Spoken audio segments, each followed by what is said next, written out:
Hey everybody, welcome back to the channel. Thanks for tuning in. Thanks for watching. If you have not subscribed, please hit that subscribe button. If you like this video, please hit that thumbs up.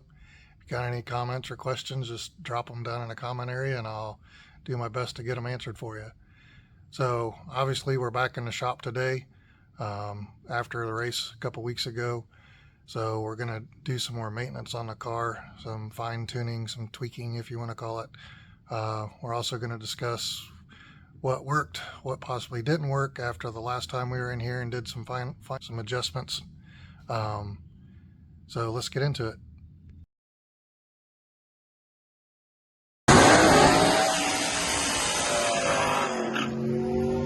All right, so like I said, we're back in the shop today. The fixes we did the last time we were in here was we cleaned out the fuel screen and the fuel filter. We changed the chip and the launch RPMs around a little bit, and adjusted the front end a little bit, the toe out and toe in. So the fuel screen, it actually worked a little bit. My fuel pressure did get better, but it still fell off from 6 psi to 3. So if you can see in the background here, we got a brand new fuel pump. It's a high pressure pump. So we'll see if that does anything to help fix my issues. The 7,000 or the 7,200 RPM chip I put in, the car did some funky things the first time down the track, and my in-car camera didn't work, so I didn't know what I shifted at, so I pulled that out and put the 7,000 back in. The adjustable chip I put on an ohm meter in the last week or two and adjusted it out so it is now reading the correct ohms it should to shift at 72. So we're going to put that back in for this next race.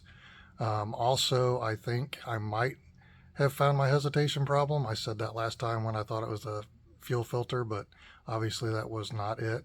So we're also going to, if you can see right here, we have a new carb spacer. So the one on the car, I think actually has some kind of built-in restrictor in it, which we're going to find out as soon as we pull the carb off. And so we're going to swap out that spacer and see if that does anything. So let's get into these repairs and I'll show you what we got going on when we get there.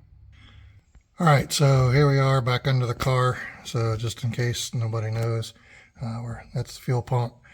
It's a low pressure pump and we're going to change it out to the high pressure pump.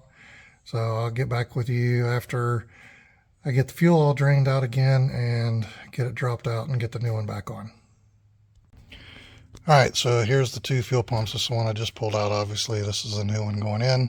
So I'm going to check the fuel filter one more time just to make sure it doesn't have any gunk or junk in it before I put all this together.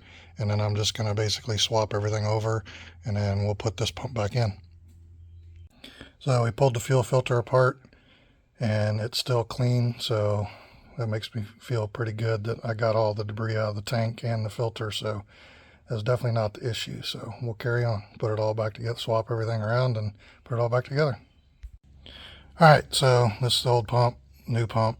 Got the ends all changed out and heat shrunk down.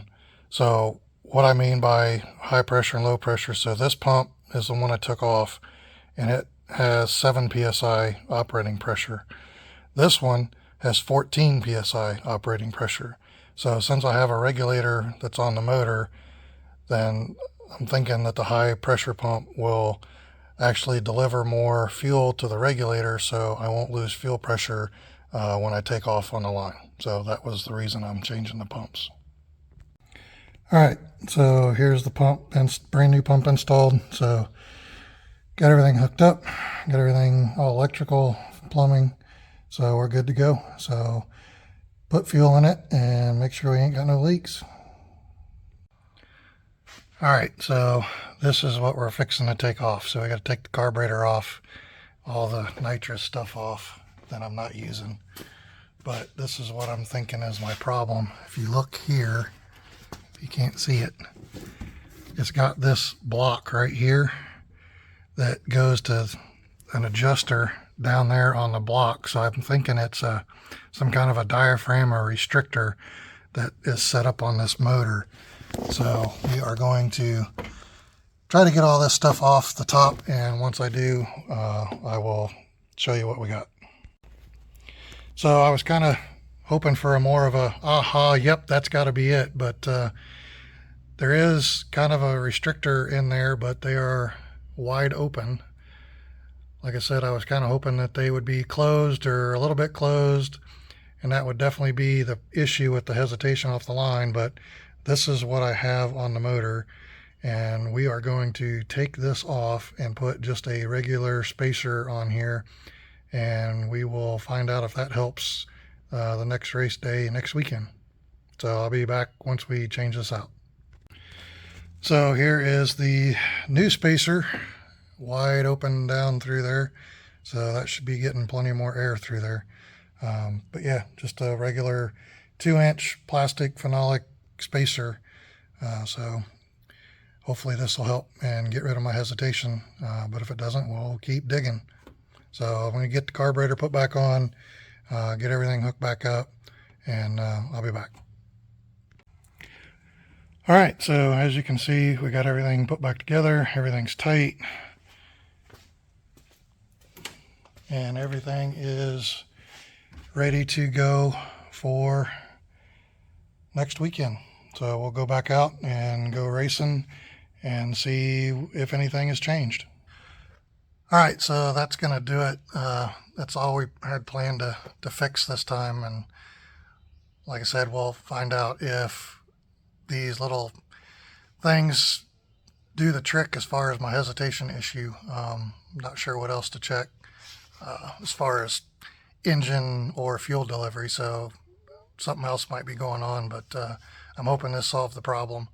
I didn't mention the front end alignment that I did as far as adjusting the toe in and out.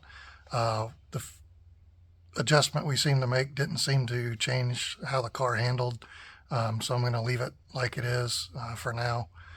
But anyway, like I said, thanks for tuning in. Thanks for joining.